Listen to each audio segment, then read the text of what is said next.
siya. Praise God, what a miracle that happened in his life. Palakpakan natin ang ating Panginoon. So sa hapong ito mga kapatid, nais ko kong dalhin sa inyo ang mga salita ng Diyos. Ang minsaheng may simpleng pamagat na nagsasabing, your expectation, the birthplace for the miraculous.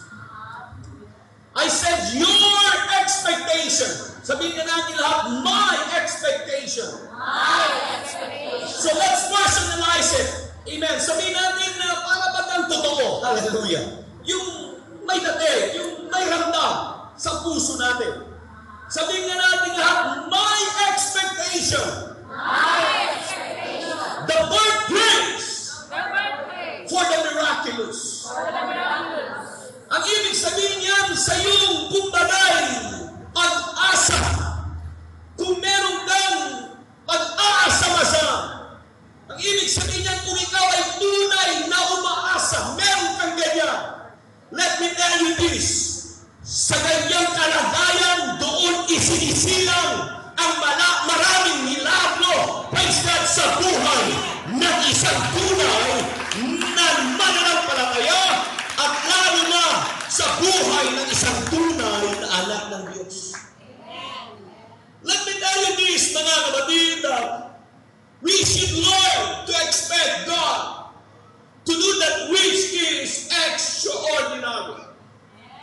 Dapat matutunan natin habang tayo naglilingkod sa Diyos na tayo po mga kapatid ay umasang tunay sa Diyos. Ha? Nasaan ba yung ating pag-asa? Nasa pag-asa? Alam niyo yung pag-asa natin, minsan hindi na maasahan. Sorry. Dahil marami silang prediction na pumapalpak. Hindi umuugma. Sa pagsikat ng araw, ibang nangyayari sa kalawakan at sa ating kapaligiran. Hindi ko na kailangan pang kumbagay palawigin ito o kumbagay initalin. Marami mga senaryo, marami mga pagkakataon na ang pag-asa ay nahuhuli na sa kanilang mga prediction o kaya naman hindi tumutumpak sa kanilang mga prediction ang kumbagay kalagayan ng panahon. Kaya nga sabi nga nila, kung sa pag-asa ka aasa, hindi ka na makakaasa. Pero nais kong sabihin sa inyo sa hapong ito, kung meron ka bang dapat kumbagay asahan, kung meron ka bang dapat na doon ay yung paglaanan, praise God, at doon mo ilagay ang pag-asa niya. Hindi mo na kailangan pang sabihin, alam mo na yan kung kanino. Wala nang ibang pangalan sa silong ng langit na sukat natin ikaliligtas. Nandiyan yung pag-asa natin. Bakit mo ito nasabi? Dahil gusto mong sabihin sa inyo mga kapatid na kung nasa Diyos ang pag-asa mo, amen, you have no worry at all, amen, to think big. I said think big. Dream big. Pray big. Let me tell you this, we are serving a great big God. Greater and bigger than your need. Greater and bigger than your situation. Bigger and greater whatever circumstances you are in. Hallelujah. In this life. You are serving an awesome, a marvelous, a big, a greater, an all-powerful, the miracle-working God, and His name is Jesus. So let me tell you now, you never expect Him, hallelujah, you never expect His mighty hand to move upon your life now. You never expect Him, amen, for Him to open up the windows of heaven and pour you out a blessing when there's no room enough for you to receive it.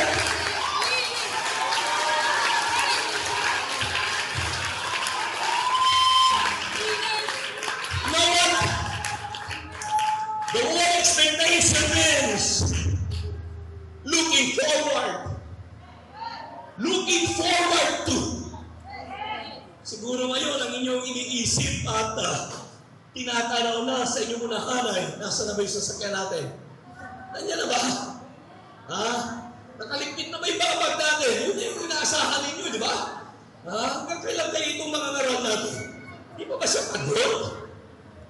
Ha? Come on, give us a break. Dalawang araw mga Berito, halos. Tapusin mo na yung mensahe, Pastor. Because we are looking forward to go home now. Is that your expectation at this moment? So the word expectation means looking forward to. And the word expectation means anticipation. It means look forward to. Prospect of future success. To anticipate means to await, to watch, to look forward to the occurrence of. You know what the idea of this is? This one, let me tell you, that as far as expectation is concerned, the idea that I want to throw to each and every one of you this afternoon is this. Amen. We need to adopt the attitude of receiving. Hallelujah. We need to have the mindset to receive. We need to look forward to getting something better. Amen. Much better. Amen. To better one's condition. Amen. The word expectation. The idea that I want you to receive this afternoon is this. Amen. The word is something changed. Something better. Hallelujah. Must even better is that to happen to you now. Maalaman, alam mo kayong mga prayer warriors. At sa inyong mga pananalangin, lumuluha kayo, umiiyak kayo, humahagulgol sa pagtawag sa Panginoon. Pero wala man sigurong ina ang isang babae na narito na anak ng Diyos nang sa kanyang pananalangin, pagkatapos mong manalangin ng 30 minutos, isang oras sa pag-iyak at pagtawag sa Diyos, at pagtayo mo ay wala kang inaasahang sagot sa iyong dalangin. Alam mo mga kapatid, lumuluhod ka pa lang. Itinataas mo pa lang yung kamay mo sa pagtawag mo sa Panginoon. Bula sa likod ng isipan mo kung ano gusto mong kasagutan na gusto mong tanggapin pagkatapos ng iyong panalangin. Come on, manalangin! Hallelujah! Di ba yan ang sabi ng Panginoon sa kanyang mga salita ng Gospel of Matthew chapter 7? Amen, verse 7. Ask, and it shall be given you. Amen, seek, and you shall find.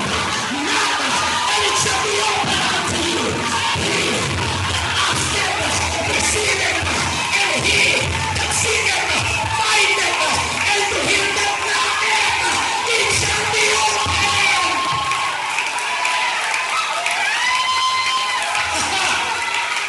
Unexpected.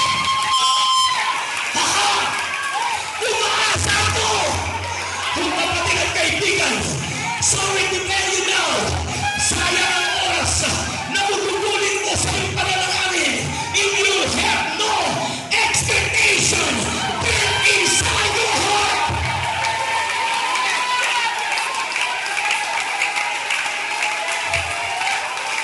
Woo! Ito ang sabi ng Panginoon. Sino sa inyo ang isang magulang na pag-iingi ng kanyang anak ng tinapay, bibigyan niya ng bato? Ito. Gawain ng mga nanay pero may bata. Dahil gusto natin na kahit sa ganitong murang edad ay maimulat ng kanilang unawa at kaisipan na may Diyos na dapat nating asahan. Paghuli niyang bata nito ng tinapay sa kanyang inasinong nanay nito, anong ibibigay mo pag humingi siya ng tinapay? Salita ng Panginoon. Ha? Huwag mong spiritual. Literal yung tanong. Okay, take 2. Light, camera, action!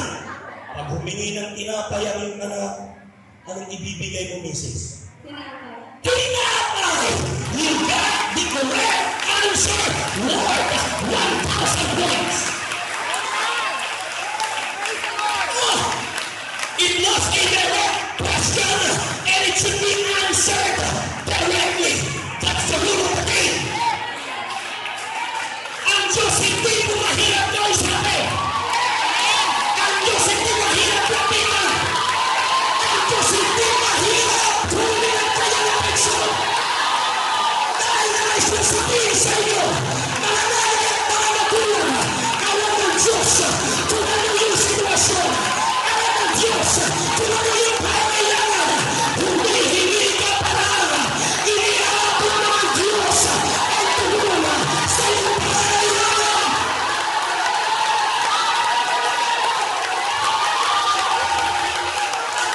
At ito, sabi ng Panginoon, sino naman sa inyo na mga magulang na pag humingi ng isda ang inyong anak, anong ibibigay mo pag humingi ng isda ang iyong anak?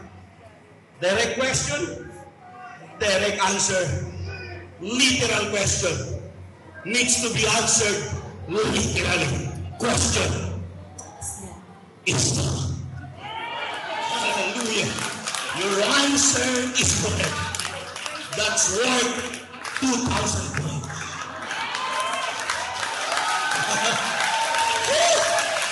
Alam namin. Galing sasabihin niyo sa amin ngayon, Pastor, kailangan pa bang i-memorize yan? Hindi na.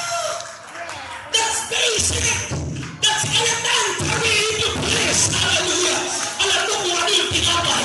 Alam mo yung mukha mo kung ano yung mukha ng isda. Hallelujah. Kahit maraming nagmumukhang isda sa paligid. Pero alam mo yung tunay na mukha ng isda. Na pag humingi ng tinapay ang iyong anak, tinapay ninyo ibibigay. Kung hihingi ng isda ng anak, bibigyan mo ng isda. At pag humingi siya ng itlog, anong ibibigay mo? Oh, hallelujah!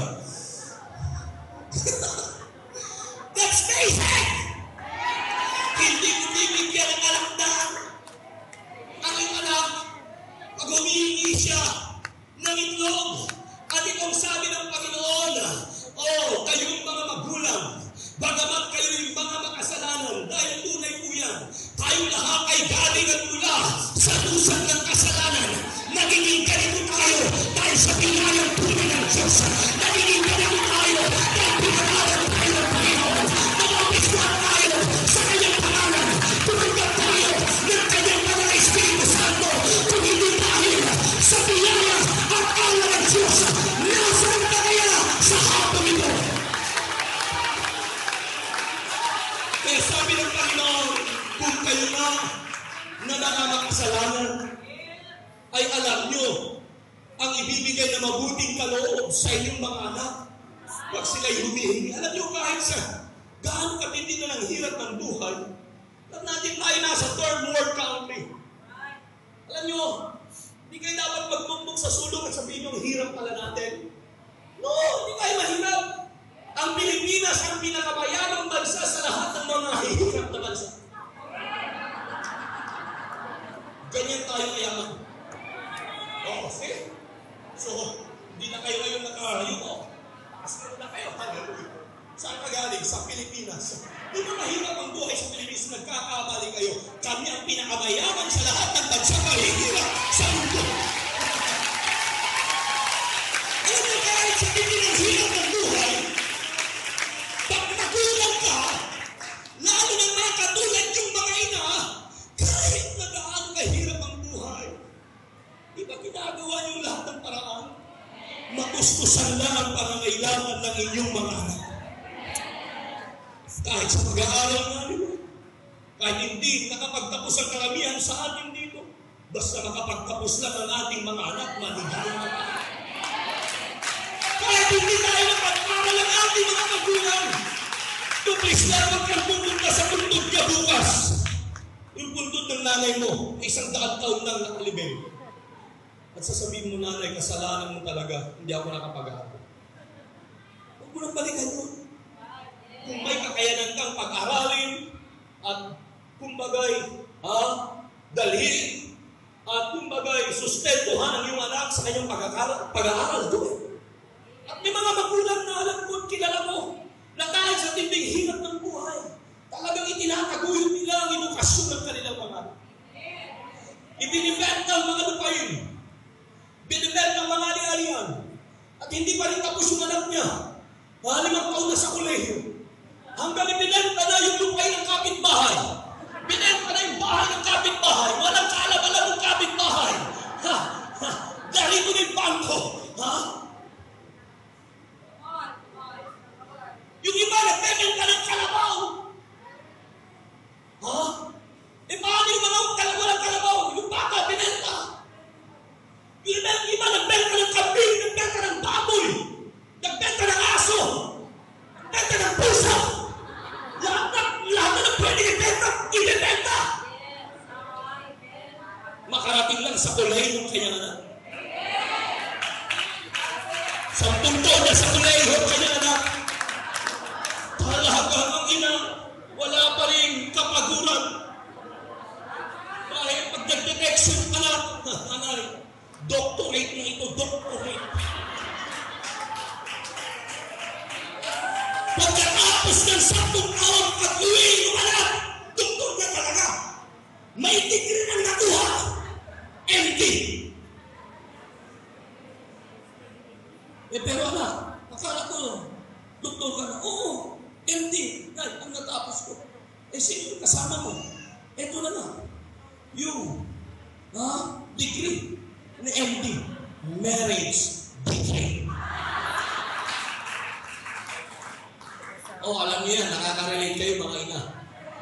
Kung hindi man nangyari sa inyong pamilya, nangyari yan sa kapitbahay niyo. At narinig niyo yan dahil nagipag-chismisan kayo minsan.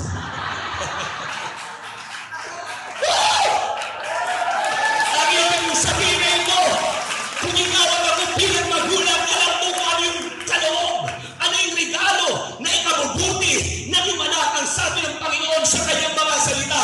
How much more your Father in heaven? Wow! Alala! Ano ba kaya yung Ama na nasa langit? Oh, hallelujah! Ang ibig sabihin yan, kung ikaw magulang, alam mong mabuti para sa iyong mga anak, ano pa kaya ang Diyos bilang magulang natin, bilang Ama natin, na nakakaalam ng mabuti, hindi lang para sa iyong mga anak, kundi para sa iyo.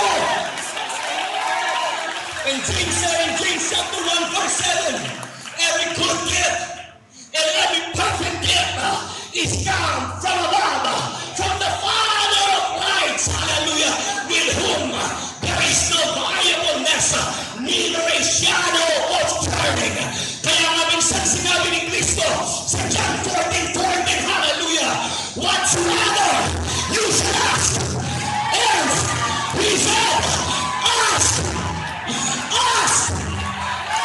just ask anything in my name.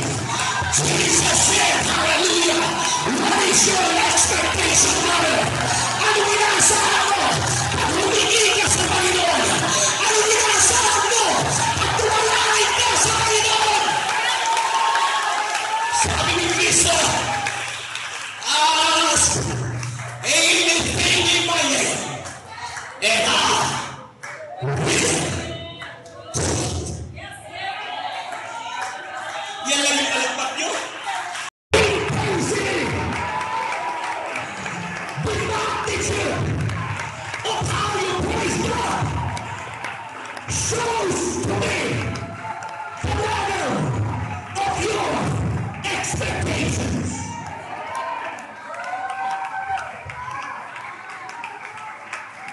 Akala ng iba, akala ng paligid, magpapagod tayo dito, nagsasaya ng panahon dito. Malaking pagkakamali nila. Hindi tayo nagsasayang ng panahon dito. Hindi tayo, kumbagay, nagsasayang ng oras dito. Dahil dito nakikita kung nasa ang level, amen, ang sukat ng iyong expectation sa Diyos na iyong tinanggap, sa Diyos na iyong tinadalagihan, sa Diyos na iyong pinupuni, sa Diyos na iyong pinapasalamatan. And when we add on with this, on top of that, hallelujah, whatever level is your expectation is, on that same line, God will bless you indeed. May mga iba rito na minsan ay nag-iisip, bakit itong kapatid na ito parehas lang ng kami ng Diyos na pinaglilingkuran? Parehas naman kami simbahan na dinadaluhan. Yung minsan narinig namin yung Sunday, parehas lang naman. Isa lang yung pastor namin. Isa lang yung sinisimbahan namin. Yung aming sinasambay, isa lang. Pero bakit? Para yatang nakakahigit siya ng kanyang pagpapala. Para bakit nakakahigit siya ng kanyang bendisyon? Lord, unfair! Dumating kayo sa ganyang kaisipan minsan? Minsan ba ay nagtanong kayo ng ganyan? Na para baga ang inyong turing sa Diyos ay ang Diyos ay unfair? Hindi patas ang dealing ng Diyos sa atin. Alam nyo, mahal tayong lahat ng Diyos. Yan ang sabi ng John 3:16, for God so loved, including you and including me. That's you and that's me. Pero saan tayo nagkakaiba? Bakit mas may katig ang paglilingkod niya sa Diyos kaysa sa iyo? Bakit mas mabigat ang timbang ng kanyang pagpapala kaysa sa iyo? Bakit para bagang kung bagay iniaarad siya ng Diyos kaysa sa iyo? Bakit kapatid at kaibigan, meron siyang ngiti sa mukha na mas matamis kaysa sa iyo? Anong ipinagkaiba mo sa kanya? Wala kang ipinagkaiba sa bautismo. Wala kang ipinagkaiba sa pagkakita ng Espiritu Santo. Wala kang ipinagkaiba sa minsan sa salita ng Diyos na tinatanggap natin tuwing pagtitipon na ganito. Nasa ang kaibahan? Ang kaibahan ay nasa level ng iyong expectation sa Diyos sa iyong pinaglilingkuran. Sige! You want more blessing? Raise your level of expectation.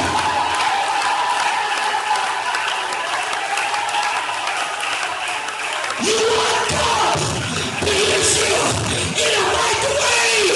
Even raise your level of expectation.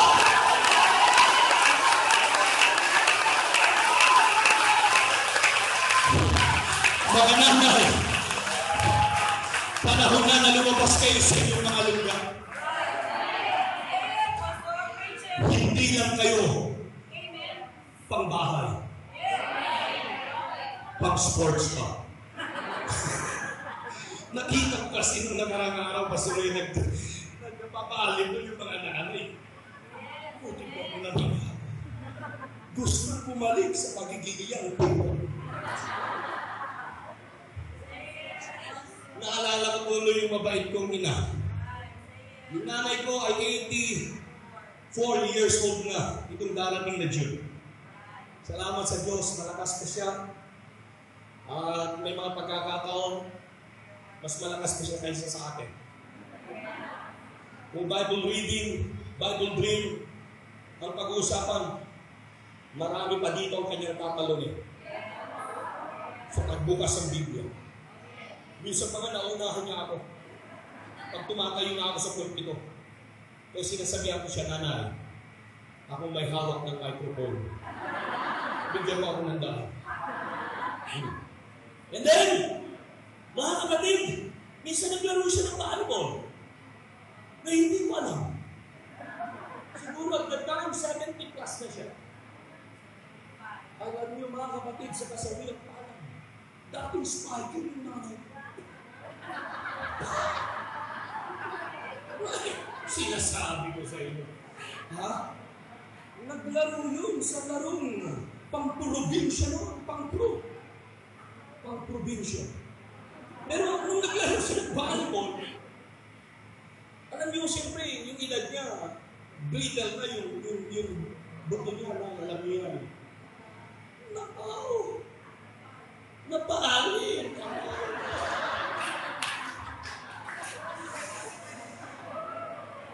Alam niyo, blessing in disguise, kalaban, nanalo siya.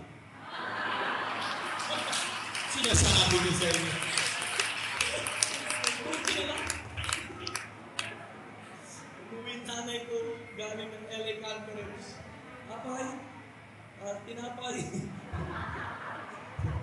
Wala pala ako sa aking balwar ko. Ano nangyari ka po?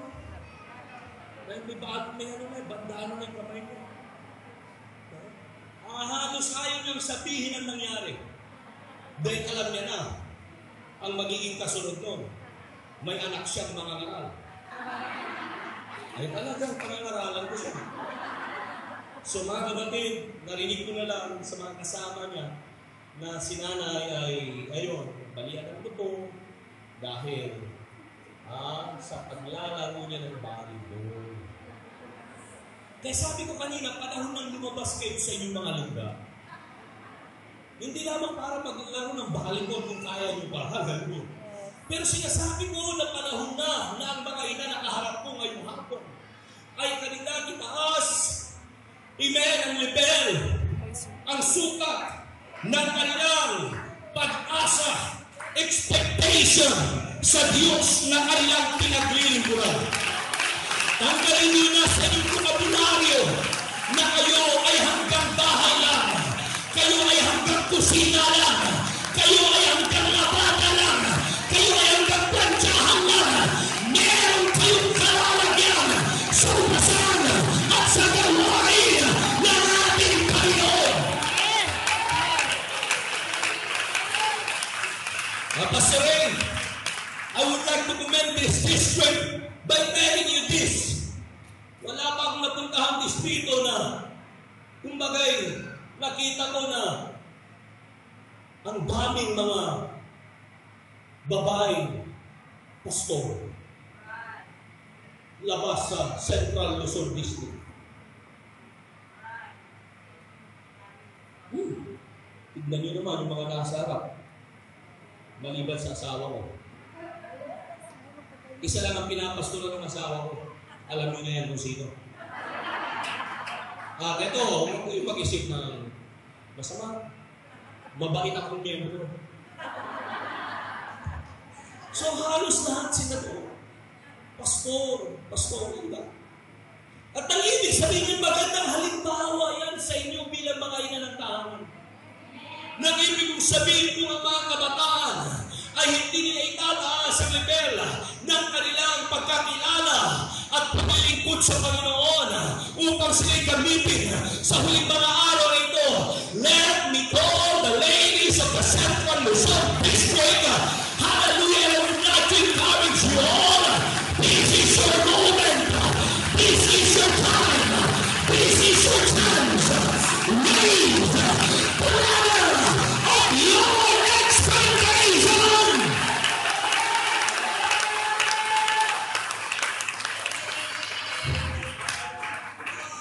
So, sa paglilingkod natin sa Panginoon, meron tayong inaasahan, meron tayong pag-asa. Alam niyo ba mga kapatid, this is the fact, this is the truth. One of the undeniable truth is this: we tend to get what we expect out of life. Anong ibig mong sabihin, Pastor? Just listen for a while. We tend to see what we expect to see. We tend to hear what we expect to hear. We tend to feel what we expect to feel. We inevitably accomplish what we expect, what we are going to accomplish. To sum this up, this is what they called the law of expectation. Ito yung batas na hindi mo pwedeng mabali sa buhay na ito. Na kung ano yung gusto mong makita minsan at madalas, yun nakikita mo. Yes, amen. Ilang beses at ilang pagkakataon na nagsimba ka pagdating ng linggo. At inaasahan mo, siguro, nandun na naman yung mahilig mangutang. Nakapatiran. At baka naunahan na ako doon sa aking upuan. Hindi ka pa nakaupo. Malayo ka pa lang sa upuan mo, nakita mo na yung puyo niya.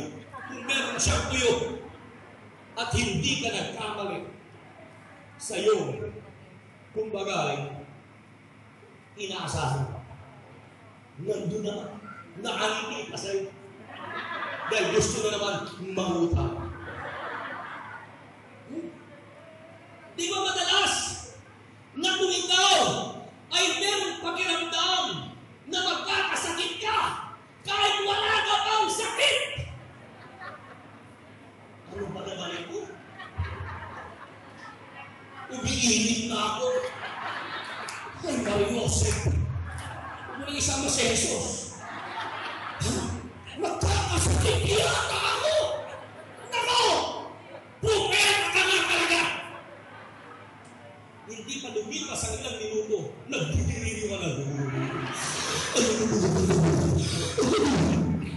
Dahil kung ano yung inaasahan mo, madalas, itong nangyayari sa'yo. That is the law of expectation. Pastor, is that Bible? Sa Biblia ba yan? Yes. We have a scripture reference to support this idea. If you will open your Bible in the Gospel of Matthew, chapter 9 and verse 29. Jesus said, according to your faith, be it unto you. Di ba maliwanag? Na kung ano ang iyong sinasampalatayanan, yun ang mangyayari sa iyo. Kung ano ang iyong inaasahan na mangyayari sa iyo sa hapon ito, kahit hindi ka tapos ang gawain, ito'y gagawin ng Diyos sa iyo ayon sa kanyang salita, ayon sa kanyang pangako, ayon sa kanya. Mga kapatid, makinig ka inanong mahalan. Ang Diyos natin ay hindi tao, siya'y Diyos. Ang sabi nga ng Numbers 15:19, God is not a man that he should lie, neither the Son of Man that he should repent. Hath he said, and shall he not do it? And hath he spoken, and shall he not bring it to pass? Ang tao pag nangako, napapako. Ibahin mo ang Diyos na pinaglilingkuran mo. Kung ang pinangahawakan mo ay pangako ng Diyos at hindi pangako ng tao. Kung ang pinangahawakan mo ay salita ng Diyos at hindi salita ng tao, makinig ka. Ang Diyos ay may nakayanan na isa ka sa katuparan ang lahat ng ito. Sige mga nanay, nagkakaroon ng lahat nyo. Kung kayo naniniwala na sa inyong ekspektasyon ay doon ay pwedeng maisilang ang isang malaking milagro sa buhay nito. Marami tayo ng ekspektasyon at minsan dahil sa tagal ng paghintay natin nababagot na tayo. Katulad ngayon, ang expectation nyo, alas 5 magtatapos tayo. Pero huwag kayong mababagot. Huwag kayong masisiraan ng loob. Alas 10 pa tayo magtatapos. O buti si nanay, lumiti. God-bless my nanay. Hindi ba sa inyo sa likod, sumimangot ko. Mas malakas pa yung tuhod nyo guys kay nanay. Ha? So alam nyo mga kapatid, masyado tayong napapagot pag naghihintay tayo sa ating inaasahan. Alam nyo, yung salitang inaasahan, it denotes some, some measure of, waiting. It denotes a process of waiting. Kaya kalmasa, that means your mentality doesn't tell you that it will happen now. if you are expecting something, kayo ba kayo na alam nyo? Sino rito ang mga may kakayanan pang mga anak? Si Lola, alam mo yun. Wala na. Huwag yung mamalitin ang kanyang pananampalataya. Nakalimutan niya si Sarah.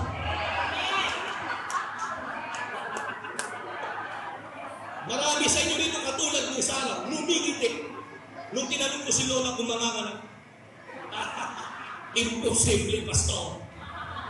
Ha? Tagtuyot na ang panahon. Hindi na pwedeng mangyari pa. Alam niyo si Sarah, mga kapatid, hindi lang dumating sa pagtuyot, tigang na.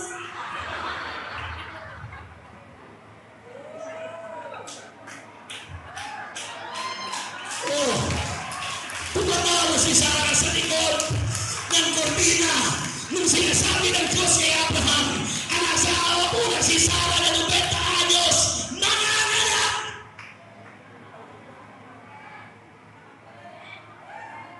Sabi ni Sarah, dito lang pumalto sa Diyos. Hindi niya yata alam na minupausan na ako. At si Abe, na asawa ko, andropause. Dahil sa babae, menopause. Sa lalaki, andropause. O kayo uuwi at matanungin yung asawa nyo, andropause ka na ba? Ang delikado, maghahalo. Ang magandang pagmamahal ang pag-uwi nyo.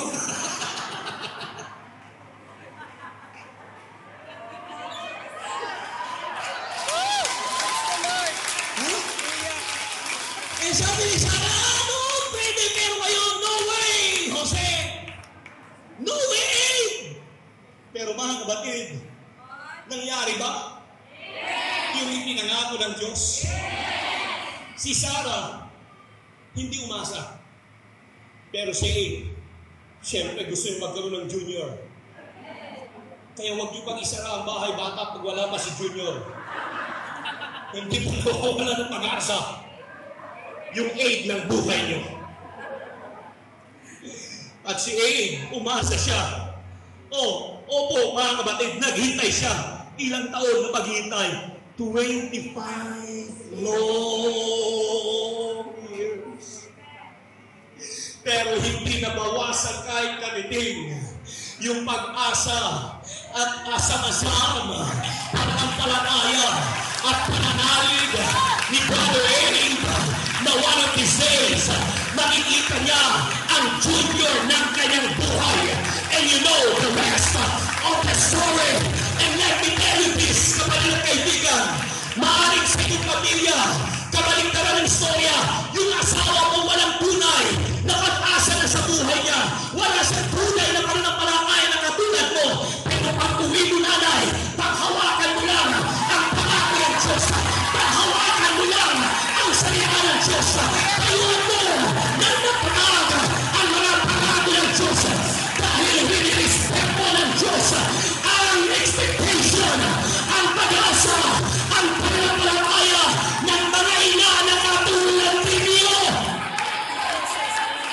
At sa pamamagitan nyo ay pagpapalaing tunay ang inyong mga pamilya at sambahayan.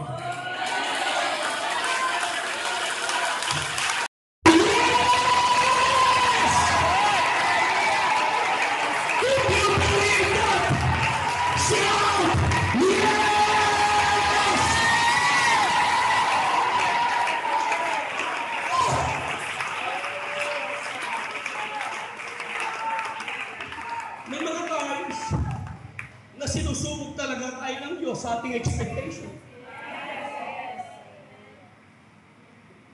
At masasabi mo yan pag dumadaan na ang oras, araw, linggo, buwan, at taon.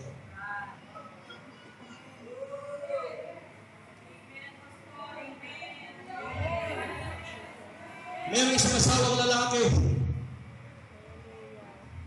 Ang expectation niya sa babaeng ito na kanyang napangasawa ay magiging liwanag ng tahanan. Di ba mga babae sa pamilya, ang tawag sa inyo ay ilaw ng tahanan? Anong klaseng ilaw meron kayo hanggang ngayon? Maliwanag pa ba o kumukulimlim na? Umaandap-andap na po. Malapit na mapundi. Ngayon itong asawang lalaki, halos siya ang naunang napundi.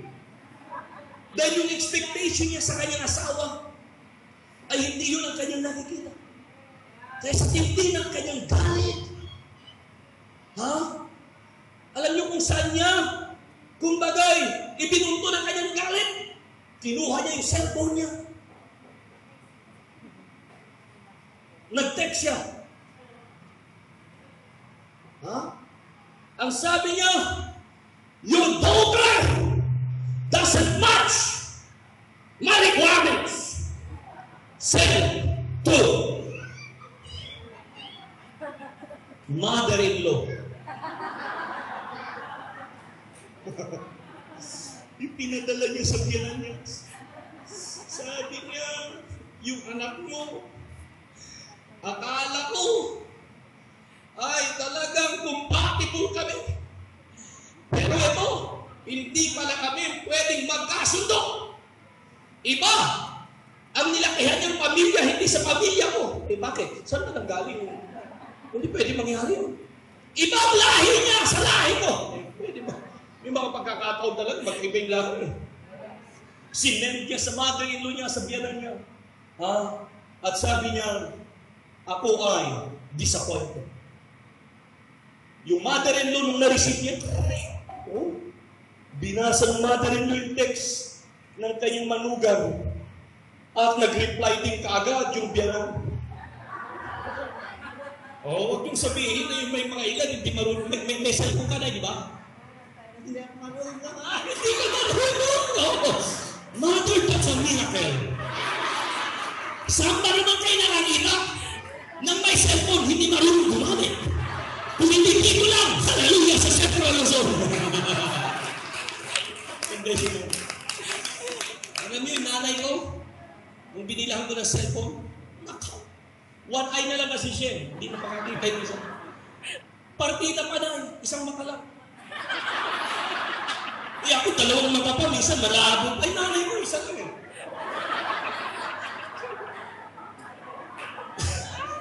At minsan, 84 na siya. Minsan sabi niya, bilang ko naman ng cellphone. May cellphone ka na. Hindi, yung may camera. Wow! Nagdadalaga si Mami.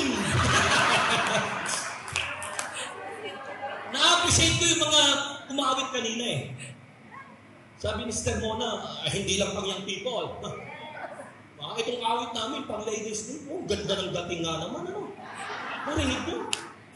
Kaya sabi ko, talagang tinatayuan niya ata ako ng mga ladies ngayon Yung sinabi ko kagabi, na parang nasa youth camp ako. Kaya umawit sila, talagang pang youth camp. Yung tempo ng awit, pang youth camp. Ang bilis! Yung ganung awit, hindi na pwedeng sabayan ng talagang umiidad ka dahil maiiwan na yung panga. Sa bilis ng awit, maiiwan yung panga. At pag nagkamali na, mahuhulog yung paspuso. Pero nakita nyo naman, walang nahulugan ng paspuso. Palakpakan natin sila. May bless, mga kapatid. Dahil, alam nyo, yung mga naunang panahon, pag mga nanay ang maawit, alam nyo ang awit nila. Amen. Sing grace, how sweet the sound, Di ba gano'n? O kaya naman, in the sweat by and goodbye. Makakawit eh. Pero ngayon, wow, hallelujah. We are blessed, mga kapatid. Pati brother, Pastor Ray, may hinapon eh. Tinitignan ko eh, di ba?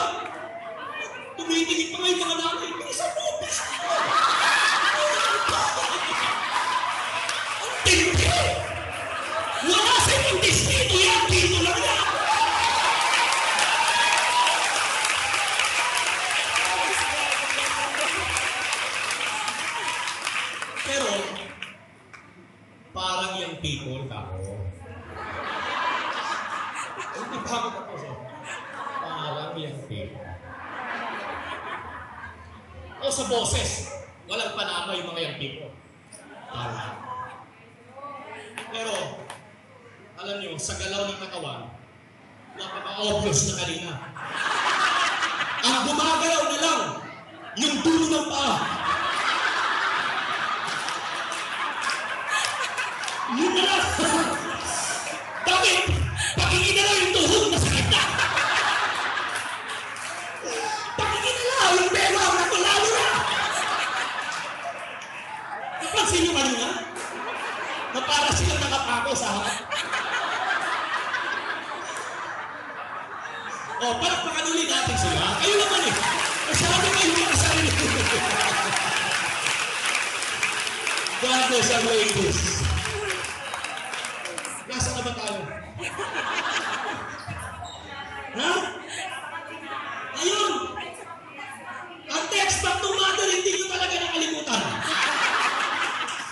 Sabi ko nga doon, nung nagturo ako sa NWLD sa mga nanay din, iba talagang mga kababaihan ka ako eh. Dahil ang mga kababaihan, hindi sila interesado sa simula ng istorya. Interesado sila kung ano ang dulo ng istorya. Tama? Kahit na 1 kilometro yung istorya mo, wala siyang pakialam. Ang hinihintay niya, anong dulo? Anong ending? Lalo ni mahilig magtaya ng ending yun. Hinihintay, anong ending? Anong dulo ng istorya? Ito yung dulo ng istorya. Pagka-receive ng nanay, nang nasirig yung text sa kanyang in-laws, ay ito, your daughter doesn't match my requirement. Ang text back ng biyanan, sumagot ka agad siya. Na-receive naman yung kanyang kumbagay manugang. At ang sagot ng biyanan na ito, warranty. Ha? May warranty. Warranty. Expired.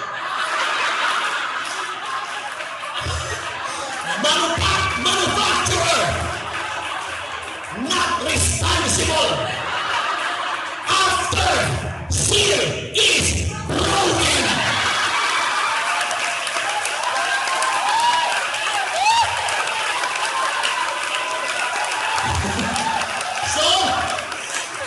Malungkot ang naging dulo ng istorya.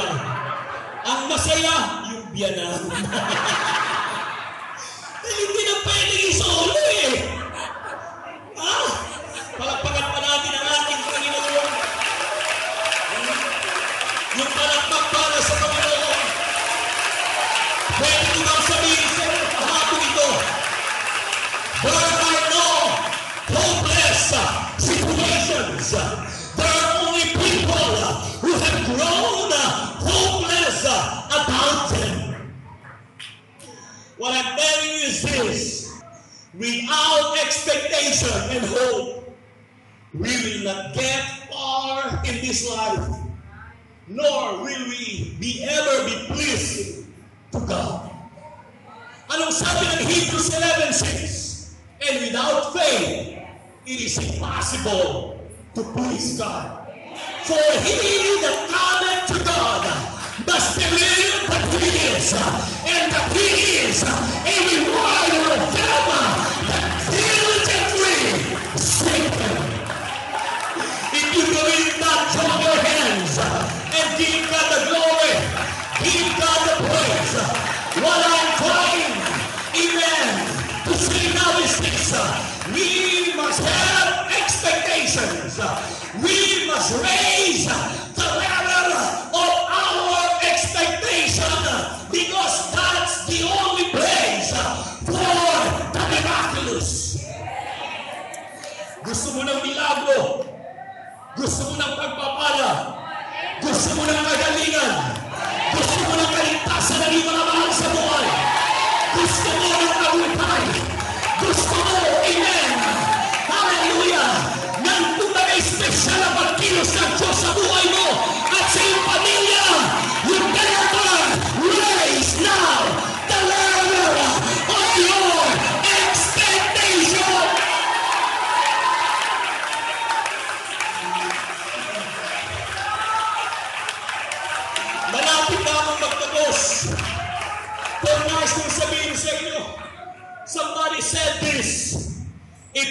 person can live 40 days without food, 4 days without water, but you can only live 4 seconds without hope. Marami po na naririnig natin, na-headline, narinig sa balita, napapanood, dumarating na kwento dito, kwento na si ganito, si ganon, ay kinitin niya ang kanyang buhay. Kahit wala pa sa tamang panahon, biglang bumungad ang ganitong balita na kailan lang nakausap mo itong tao ito o nakasalubong mo sa palengke itong kaibigan ito. Anong dahilan? Dahil nawalan siya ng pag-asa. Nawalan siya ng pag-asa. Alam niyo mga kapatid, sa buhay nito, kailangan natin na patuloy na umasa kahit sa mga panahon na hindi sumasang-ayon ang panahon. Kahit sa mga panahon sa lumang ang daloy ng pagdating ng alon sa ating buhay. Kahit sa mga panahon na para bang pakiramdam mo sa iyong mga panalangin ay hindi umaabot sa tulong ng Diyos. Kahit sa mga panahon na yung palakpak mo ay para bagang batingaw lang. Amen sa kapaligiran. But let me tell you now, hallelujah, pag ipinangalan mo ng Diyos, gagawin ng Diyos. Pag sinabi ng Diyos, tutuparin ng Diyos. Pag sinalita ng Panginoon, isasagadumaran ng Diyos.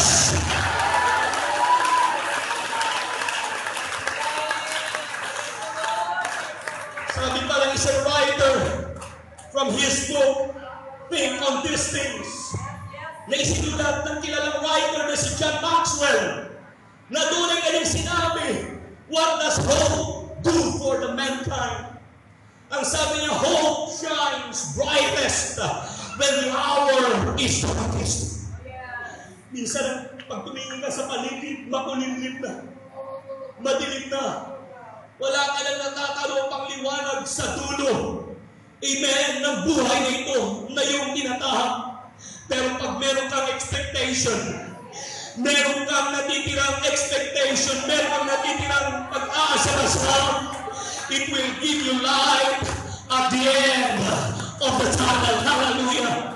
There is always light at the end of the tunnel if you have that what we call expectation. Hallelujah. And then Maxwell said, hope motivates when discouragement comes. Hope energizes when the body is tired. Oh yes, 2 araw pa lang tayo dito halos nakikita ng kapaguran ng karamihan sa inyo. Pero mga kapatid, habang tumatagal tayo sa presensya ng Diyos, nararamdaman niyo ba na lumalakas tayo? Hindi naman tayo minum ng Red Bull. Hindi naman tayo minum ng energy drink. But there is something about this Holy Ghost. Hallelujah. There is something about this power from on high. Sige, pagkakang Panginoon. Yes. If you have expectations, if you have hope, it sweetens, hope sweetens when bitterness dies. Hopes or expectations cease when all melodies are gone. Kahit minsan sintunado yung boses ng ilan sa atin, pero di ba napapaawit ka nang wala sa panahon? Habang naglalapa ka, habang namamalansya, habang nagigisa, habang namamalengke, habang naghahatid ng baon sa iyong anak, maawit-awit ka, hallelujah. This is the day that the Lord has made. Kahit nauli na yung indak at nauna yung awit, okay lang. Dahil meron kang expectation deep inside your heart that something good is about to happen. Something beautiful is about to happen. Amen. Hallelujah.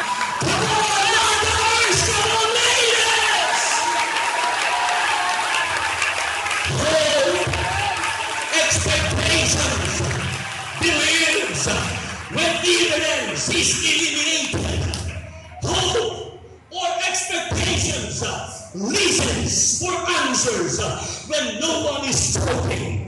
Hope or expectations climbs over obstacles when no one is helping. Hope or expectations endures hardships when no one is caring. Hope or expectations smiles confidently when no one is laughing. Hope or expectations reaches for answers when no one is asking. Hope or expectations presses toward victory when no one is encouraging. Hope or expectations cares to give when no one is sharing. Hope or expectations brings the victory when no one is leading. Come on, mothers. Come on, women of great faith. Come on, ladies of the Central Luzon District. You want to know where is the birthplace for the miraculous in your life? It's in your level of expectation. Kumahiman lahat, palakpakan natin ang ating Panginoon. Sige, palakpak para sa Panginoon.